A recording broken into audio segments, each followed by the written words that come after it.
الفاتحة. إن الله يتوب علينا فتوح العالمين ويفقهنا في ديننا كمال الإخلاص واليقين وبنية أن الله سبحانه وتعالى يوصل ثوابها إلى أرواح علماء العاملين الراسخين في العلم اليقين من المحدثين والمفسرين والفقهاء في الدين.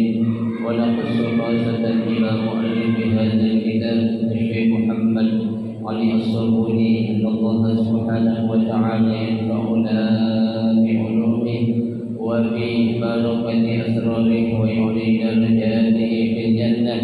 ثم إلى أرواح آبائنا وأمهاتنا وأجدادنا وجداتنا وأعمامنا وعماتنا وأخواننا وخالاتنا ولجميع المسلمين والمسلمات والمؤمنين والمؤمنات.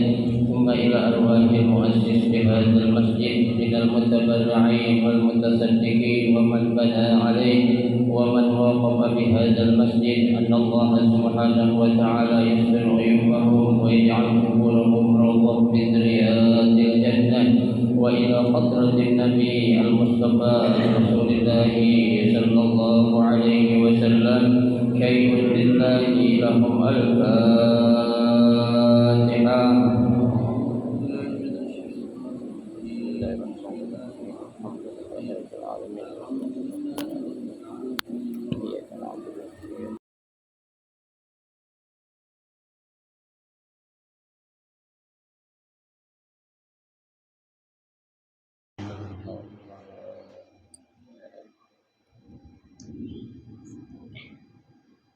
Assalamualaikum warahmatullahi wabarakatuh.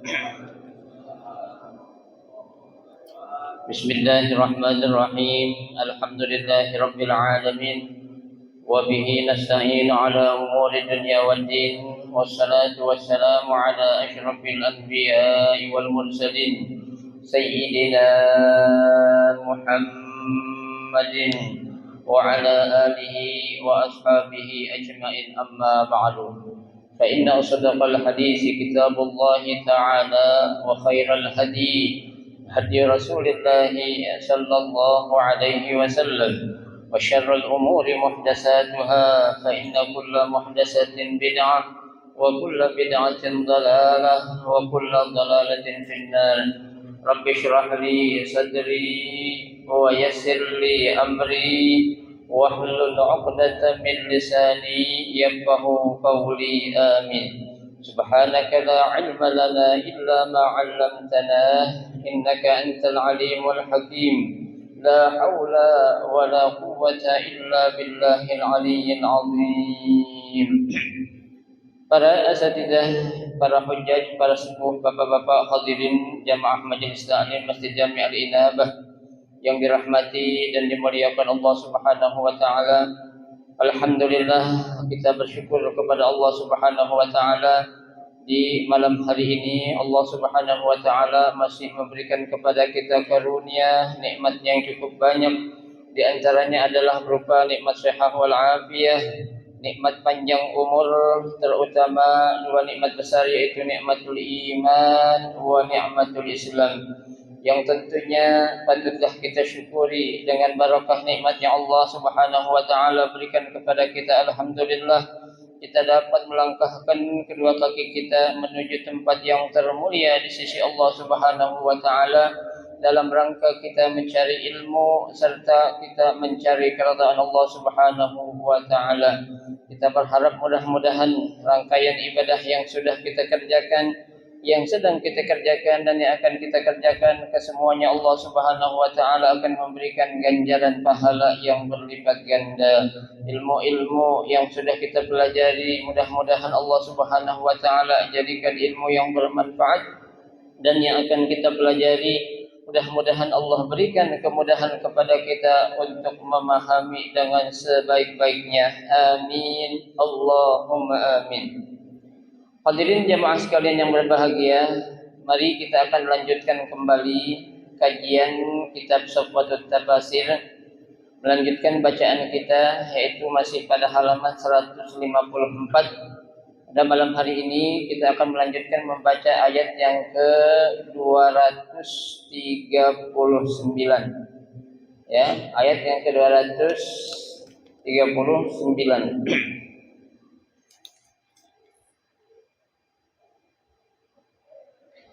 A'udzu billahi minasyaitonir rajim. Bismillahirrahmanirrahim. Fa in khiftum farijalan aw rukbana ay fa idza kuntum fi khaufin min aduwwin aw ghairihi fasallu masyian 'alal aqdami aw rakibina 'alad dawab. Pada ayat yang selanjutnya di sini Allah Subhanahu wa taala menjelaskan ya bagaimana cara kita melaksanakan sholat, ya, sholat yang dimana saat itu kondisi kita, ya, dalam keadaan yang tidak normal, ya, artinya kondisi keadaan, ya, suasana yang tidak normal, ya. Nah dalam hal ini disebutkan oleh Allah Subhanahu Wa Taala, ya, fa in khiftum, ya, apabila ya kalian dalam keadaan takut, ya, takut di sini bisa dikatakan ada yang bertafsirkan takut karena adanya musuh, ya, takut adanya kejahatan yang akan datang kepada diri kita, ya. Nah ketika kita dalam keadaan takut, ya, sholat yang biasanya kita harus benar-benar lakukan sesempurna mungkin, ya, namun dalam keadaan seperti ini Allah katakan farijalan aw rukbana, ya, maka boleh, ya, kalian melaksanakan atau melakukan sholat baik dalam keadaan berjalan ataupun dalam keadaan sedang mengendarai kendaraan, ya, ataupun di sini karena zaman dahulu belum ada yang namanya mobil seperti zaman sekarang, ya, belum ada kereta, belum ada pesawat, ya, di sini dikatakan ad-dawab, ya, yaitu binatang yang biasa kita tunggangin, ya, apa itu, entah itu kuda, ya, entah itu keledai dan lain sebagainya, ya, tuh.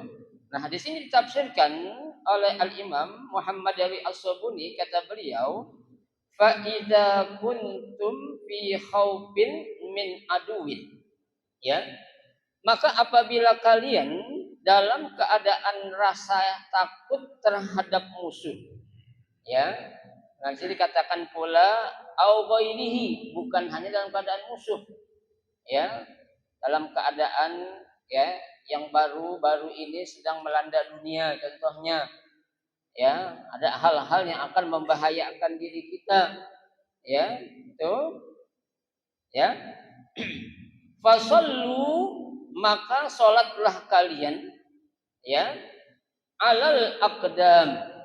Apa itu aqdam maksudnya? Ya, sambil atau dalam keadaan berjalan.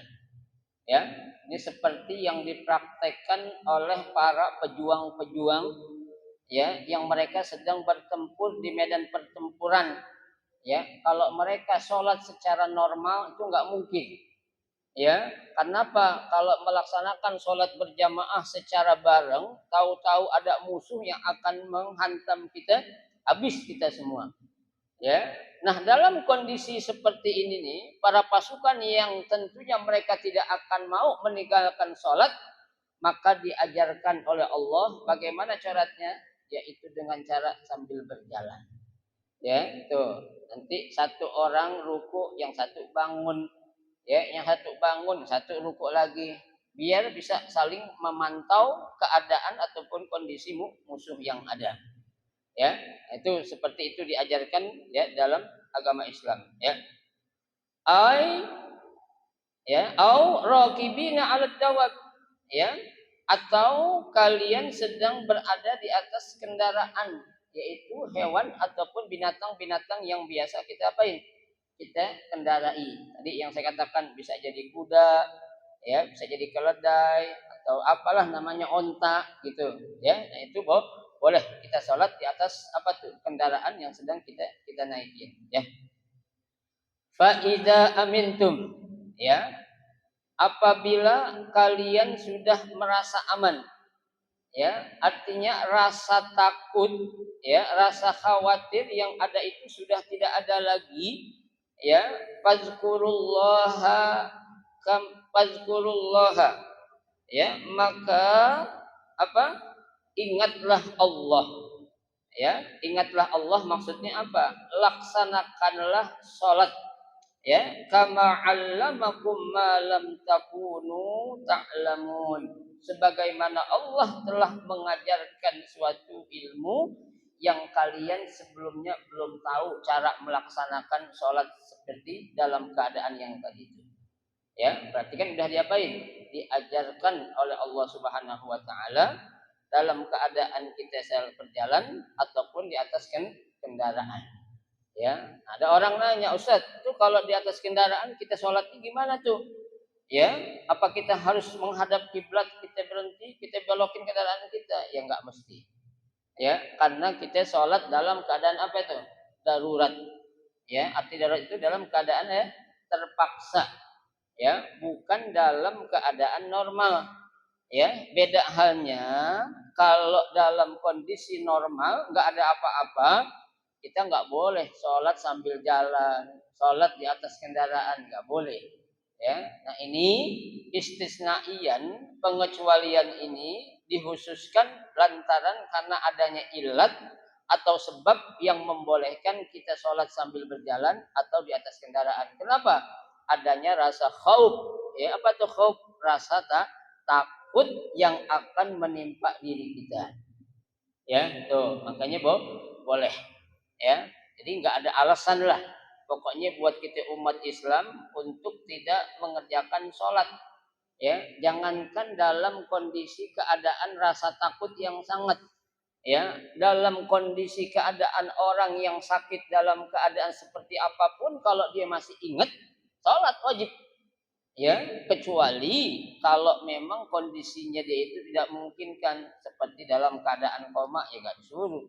Ya, kenapa? Karena sudah rufi al-qalam itu namanya.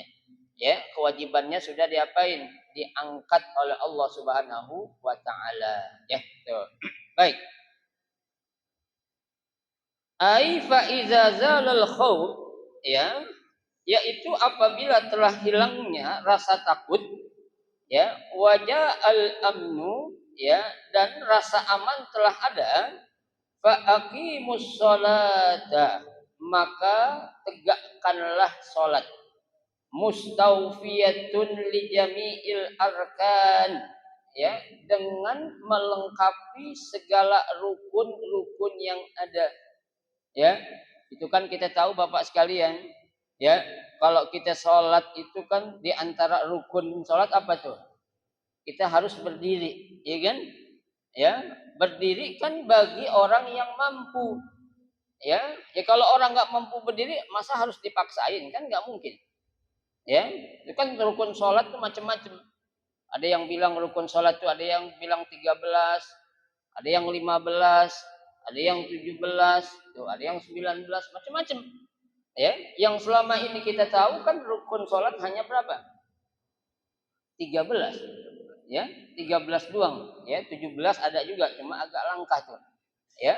Nah, itu semua yang namanya rukun kan harus, artinya rukun ya, ma la yatimmu bihi illa bihi, bahwa wajib, sesuatu yang harus, tidak boleh tidak. Ya, artinya kalau tidak dikerjakan salah satu rukun sholat yang ada, maka menyebabkan apa? Sholat kita menjadi tidak sah.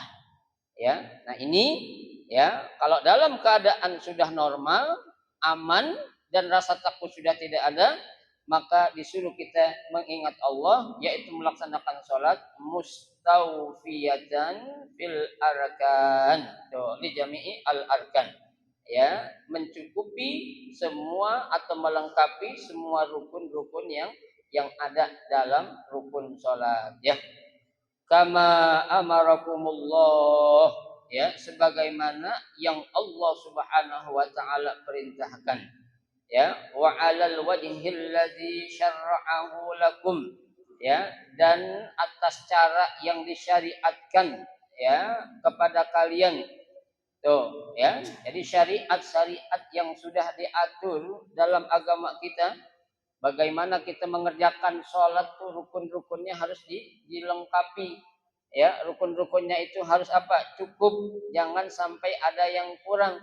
Ya, namun dalam keadaan yang berbeda, artinya keadaan yang tidak normal, ya, nah tuh Allah kasih keringanan untuk kita melaksanakan sholat meskipun dalam keadaan yang tidak tidak normal seperti biasanya. Ya, sambil jalan boleh, ya, sambil duduk boleh, ya, itu buat kondisi keadaan yang tidak biasa atau keadaan yang tidak normal.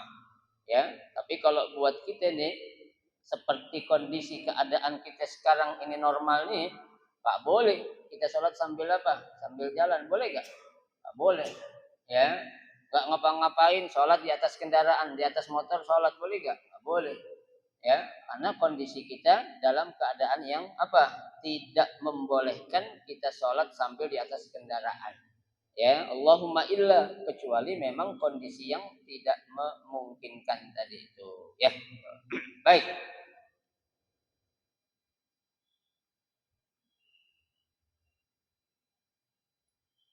Qaulullah ta'ala, seperti firman Allah Subhanahu wa taala, fa idzat ma'natum fa aqimus shalah, ya, maka apabila kalian telah mendapatkan suatu kenyamanan atau ketenangan, fa aqimus shalah, maka tegakkanlah atau dirikanlah oleh kalian salat tersebut yang diwajibkan oleh Allah Subhanahu wa taala, ya.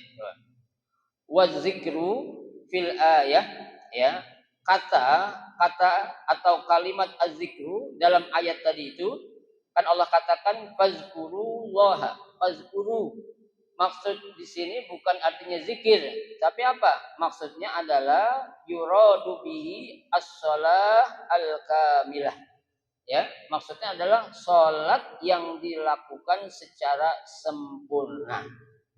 Ya, tuh. Bukan zikir. Oh iya, kalau orang bilang kita sholat cuma zikir, zikir itu kan bahasa Sundanya itu eling, ya, ingat doang, ya, Allahu Akbar, Allahu Akbar, oh ingat eling waktu zuhur, udah sholat udah, kan nggak begitu, ya. Tapi yang dimaksud zikir di sini adalah apa? Menegakkan sholat secara sempurna, ya itu al mustawfiyatun lil arkan, ya, yang mencukupi semua rukun-rukun yang ada. Ya, kalau kita rukun kita nggak kerjain satu aja tuh dari 13 atau dari 17, ya, salah satu kita nggak kerjain, sholat kita sah nggak? Nggak sah. Ya, kenapa? Karena rukun itu sesuatu yang mesti, tidak boleh tidak, ya. Qala Az-Zamakhsyari, berkata Imam Az-Zamakhsyari, al-ma'na uzkuruhu bil ibadah. Ya, yang dimaksud zikir di sini adalah, ingat di sini adalah bil ibadah. Ya, yaitu melaksanakan ibadah kama ahsana ilaikum. Tuh, sebagaimana ahsana ilaikum. Ya, Allah juga sudah berbuat baik kepada kalian. Ya, jadi Allah kan sudah memberikan keringanan bagi orang-orang yang dalam keadaan takut, dalam keadaan yang darurat, ya, boleh sholat seperti yang sudah diajarkan. Tapi buat kita, ya, orang-orang yang dalam keadaan normal itu, ya tidak boleh mengerjakan sholat seperti yang dibolehkan untuk orang-orang yang dalam keadaan tidak normal. Ya, nah itu kan Allah sudah ajarkan. Ya, Allah sudah memperlakukan kita selaku hambanya itu, memberikan solusi atau jalan yang paling baik. Ya, lah bagaimana Allah itu tidak sayang sama kita.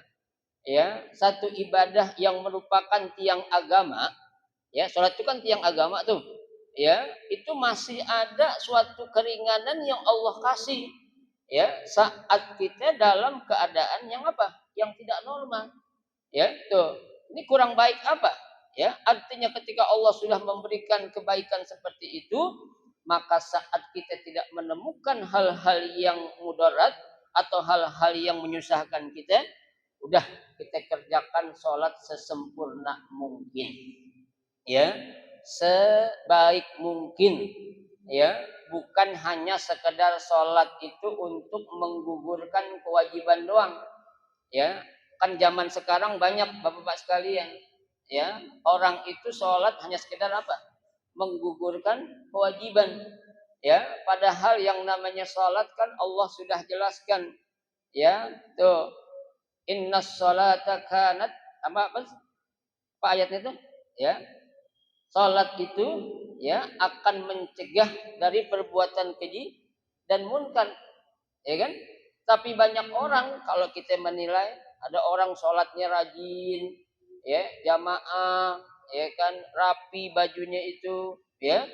Tapi perilakunya nggak sesuai dengan apanya, ya, dengan ibadah yang dia lakukan. Itu gampang banget kita simpulin. Berarti itu orang sholatnya belum apa? Belum benar. Ya, ada orang sholat rajin, ya maksiat giat. Ada nggak yang begitu? Ada. Ya, sholat itu kan Allah sudah katakan, kalau kamu sholat secara benar, secara sempurna, pasti dirimu akan dibentengi untuk tidak melakukan perbuatan keji dan munkar. Tuh, ya, itu gampang aja tuh. Ya, makanya Nabi dalam sebuah hadis, ya Nabi katakan, katsirun min ummati yusallun. Ya, banyak di antara umatku mereka yang sholat. Ya, walakin qalilun man yuqimus shalah. Ya, akan tetapi sedikit banget di antara umatku yang mereka itu menegakkan sholat. Apa maksudnya? Mengerjakan sholat sesuai dengan tuntunan cara yang diajarkan oleh Nabi kita Muhammad Shallallahu Alaihi Wasallam. Ya, Nabi udah bilang, "Sallu kama ra'aitumuni usolli." Kan begitu. Ya, sholatlah kalian kata Nabi sebagaimana kalian lihat aku sholat. Tuh, ya. Ada buku khusus membahas tentang kaifiyah sifatus sholatin Nabi. Ya, bagaimana cara sholatnya Nabi itu. Ya, itu kalau kita baca ya dengan apa namanya itu penuh ya perhatian dengan teliti, mungkin sholat yang selama ini kita kerjakan kita merasa malu. Kenapa? Karena masih banyak kekurangan-kekurangan yang belum kita lengkapi seperti apa yang diajarkan oleh Nabi kita Muhammad SAW. Ya, banyak memang orang rajin sholatnya, ya, tapi begitu. Sekedar apa? Menggugurkan kewajiban sholatnya aja itu. Ya, tuh. Makanya Pak, ada orang ahli ibadah, ya ibadahnya getol, ya. So, ada 1.000 orang ahli ibadah, ya, tapi dia nggak punya ilmu. Ini kata setan gampang gue godainnya, ya. Tuh, kata setan itu gampang gue godain ketimbang orang yang ibadah tapi dia punya ilmu. Ini susah setan untuk menggodanya, ya. Makanya Nabi bilang faqihun wahidun asyaddu ala syaitan min alfi abidin. Ya, satu orang yang ibadah dengan punya ilmu, ya, itu lebih dahsyat ketimbang 1.000 orang ahli ibadah tapi nggak punya apa? Nggak punya ilmu. Ya, gampang diapain? Gampang digoda. Ya, ya kita itu kan kita mah kalau kita pengen jujur emang sholat kita mah belum sempurna banget. Ya, udah seberapa rakaat sih kita sholat bisa khusyuk? Ya, jangan banyak-banyak lah, sholat subuh aja yang 2 rakaat. Bisa gak kita sholat subuh 2 rakaat itu khusyuk? Ya, masih banyak kita. Saya yakin termasuk saya pribadi juga belum bisa. Ya, pasti akan ada apa? Ada godaan-godaan yang dilancarkan oleh syaitan untuk memalingkan kita dari mengingat Allah Subhanahu wa taala. Tuh, ya. Kita lagi nggak sholat kayak gini nih, Pak. Pikiran kita kosong. Ya, begitu kita takbiratul ihram, Allahu Akbar, semua tuh urusan-urusan dunia datang ke kita. Ya kan? Tuh. Itu berarti kita diapain tuh? Digodain sama syaitan itu. Ya. Jangan jauh-jauh lah. Kita orang manusia kan sifatnya suka lupa ya. ya, naruh kunci lupa, naruh dompet lupa, ya, pusing nggak ketahuan lupa naruhnya. Sholat, pas sholat diinget deh, ya, diinget sama siapa tuh? Setan kan kurang ajar. Waktu kita nggak sholat kita dibikin lupa, ya, saat kita ibadah dibikin apa? Ingat tuh, ya, itu nakalnya setan tuh seperti itu tuh, ya. Jadi cara-cara yang dilakukan oleh setan itu, ya, dalam rangka untuk apa? Menjauhkan kita dari mengingat Allah Subhanahu wa taala. Ya. Oh, baru takbiratul ihram, besok hari Sabtu, malam Minggu nih, ya, yang enak jalan-jalan, bini, anak kemana gitu kan. Ya, itu pikiran-pikiran gitu pasti aja ada itu. Ya.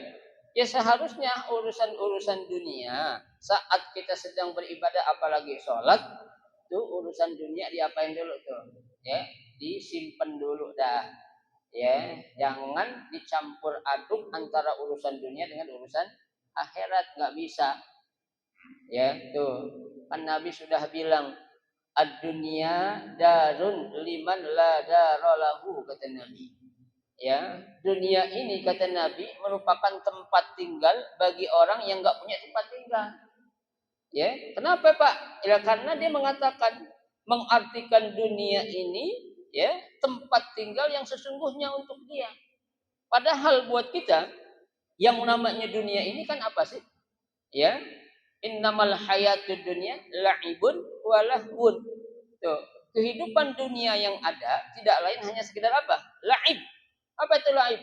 Games, ya, suatu permainan, ya, walahun sebagai suatu senda kurang.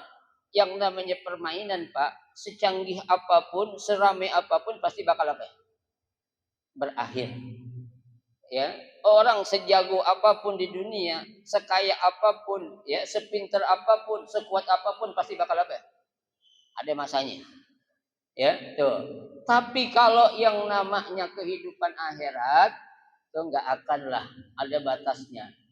Yaitu banyak Allah katakan walal akhiratu khairun laka minal ula, tuh. Ya. Kehidupan akhirat itu lebih baik daripada kehidupan yang pertama. Apa itu maksudnya yang pertama? Kehidupan dunia. Tuh, ya. Nabi juga katakan ad-dunya malun liman la malalahu. Ya, dunia ini tempat orang untuk menyimpan harta bagi orang yang enggak punya harta. Ya, apa maksudnya? Ya itu, ya, urusan dunia nyari duit enggak pernah apa itu? Enggak pernah, ya, bosen, ya, pergi sebelum subuh, pulang habis maghrib, ya kan? Tapi urusan akhirat diapain? Dilupai, ya, ya mohon maaf, majelis-majelis taklim dianggap suatu tempat yang biasa, ya, padahal yang namanya majelis-majelis taklim nih bapak-bapak sekalian, ini salah satu trik kita untuk mendapatkan mati dalam keadaan husnul khotimah. Salah satu syaratnya apa? Rajin-rajin hadir di majelis taklim. Ya, tuh salah satu hanya apa? Hadir di majelis taklim. Tuh, ya. Orang yang rajin hadir di majelis taklim nanti di akhirat tuh orang akan mendapatkan syafaat dari gurunya. Ya. Jadi kan ada 3 kelompok yang akan memberikan syafaat. Yang pertama al-anbiya war rusul, para nabi dan para rasul. Yang kedua asyuhada, orang-orang yang mati syahid. Yang ketiga al-ulama. Ya. 3 kelompok orang ini bakal ngapain? Bakal memberikan syafaat ataupun pertolongan kepada kita. Lah bagaimana orang alim, bagaimana guru akan memberikan syafaat kalau kita malas hadir di majelis taklim, Pak. Ya, kan ada kisah yang panjang tuh, Pak. Ya, kisahnya, ya, akhir daripada kisah itu ada seorang tuh, Pak. Ya, tadinya dia tuh orang masuk ke dalam neraka, Allah masukin. Ya, di akhir cerita ini, ya, Allah memerintahkan kepada malaikat, "Hei malaikat, tanyain ke fulan. Beberapa pertanyaan, ya, yang engkau ajukan dariku nggak pernah dia lakuin. Ya, pertanyaan terakhir coba tanya sama si fulan yang lagi dalam neraka tadi. Apa tuh pertanyaannya ya Allah?" Kata malaikat, "Tanyain sama itu anak. Ya, dia punya teman enggak yang temannya dia itu ya baik banget kepada para ulama, yang temannya itu memuliakan ulama, ya. Ditanyakanlah hal itu kepada orang yang lagi neraka tadi, ya. Ketika ditanyakan, "Hei fulan, lo dekat sama ulama kagak? Ya, ngaji kagak? Tinggal dalam satu daerah yang ada ulamanya juga kagak? Ya, berkawan juga kagak? Makan bareng juga enggak pernah?" Sekarang pertanyaan terakhir nih gue tanya lu. Ya, lu punya teman enggak? Teman banyak, bahasa kitanya tuh. Ya, bukan banyak doang, tapi ini di antara teman lu ada gak yang cinta banget sama ulama? Ya, ingat. Oh, ada. Tuh. Siapa namanya? Sebulan katanya. Ya, mendengar jawaban itu, malaikat mengadukan kepada Allah, "Ya Rob, ini si fulan nih katanya dia punya teman yang temannya itu baik banget kepada para ulama. Udah, kalau begitu kata Allah, pindahin nih orang dari neraka kemana? Ke dalam surga. Lantaran apa tuh? Syafaat dari seorang ulama." Ya, itu nggak langsung loh Pak. Ya, bagaimana kalau kitanya langsung yang berhubungan dengan para ulama, orang-orang soleh itu. Ya, ya memang sekarang belum kelihatan. Ya, sekarang kita anggap biasa, surga milik rame-rame, emang betul. Ya, tapi di situ ada orang-orang yang Allah berikan ya hak progresif untuk memberikan syafaat ataupun pertolongan. Ya, kalau orang yang mati syahid Pak, ya orang yang mati syahid, satu orang mati syahid itu kata Nabi dia bisa memberikan syafaat kepada 73 orang kerabatnya. Ya, 73 orang.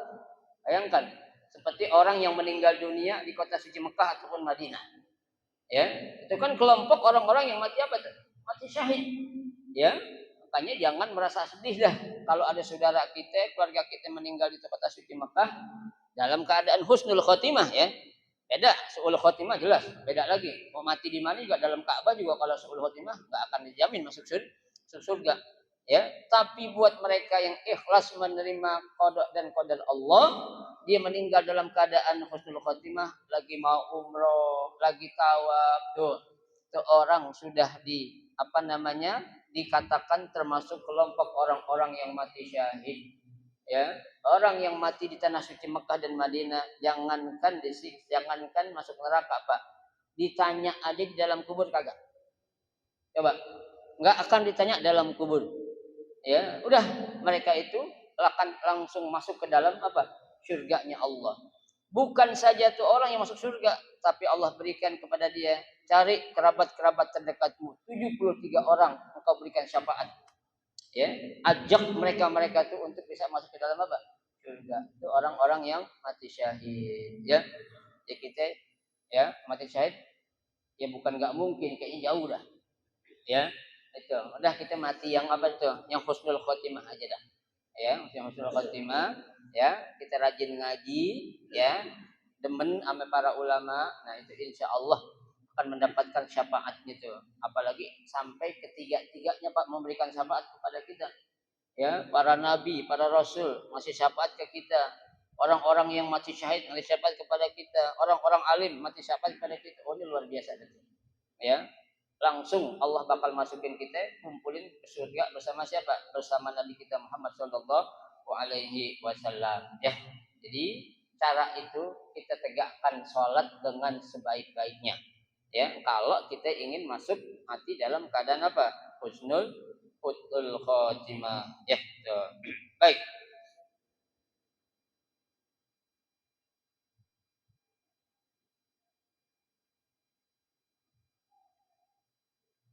Kama ahsanallahu ilaikum bima 'allamakum minasyara'i ya. Wa kaifa tusalluna fi halil khaufi wal amni. Bagaimana cara ya kalian melaksanakan sholat dalam keadaan takut ya dan juga dalam keadaan aman. Itu kan sudah diajarin oleh Allah Subhanahu wa taala. Nah, itu tinggal kita praktekin aja dah. Ya, kalau perang insya Allah kita nggak dalam keadaan perang lah. Ya, mungkin ada suatu kondisi yang menyebabkan kita rasa takut ya untuk sholat atau keluar ya untuk melaksanakan sholat, tadilah boleh kita amalkan atau kita praktekin cara sholat yang Allah sudah ajarkan dalam surah Al-Baqarah ayat 239 ini.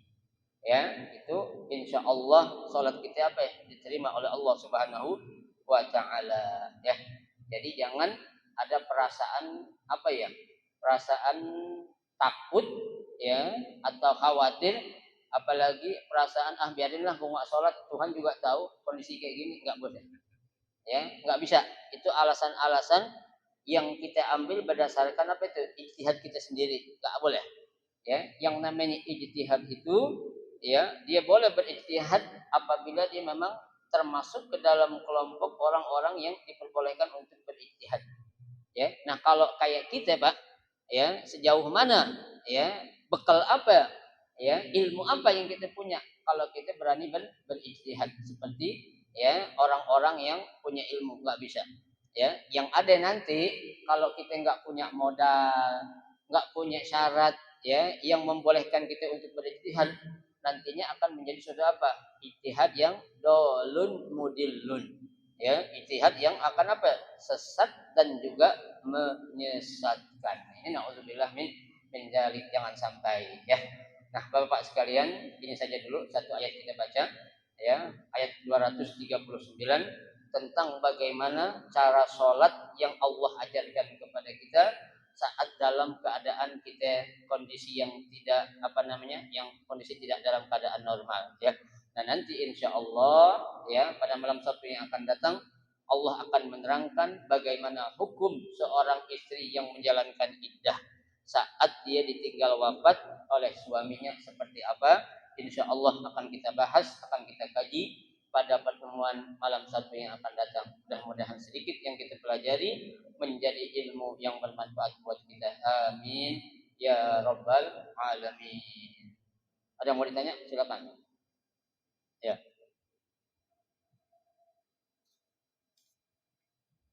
Kasih. Simiknya itu.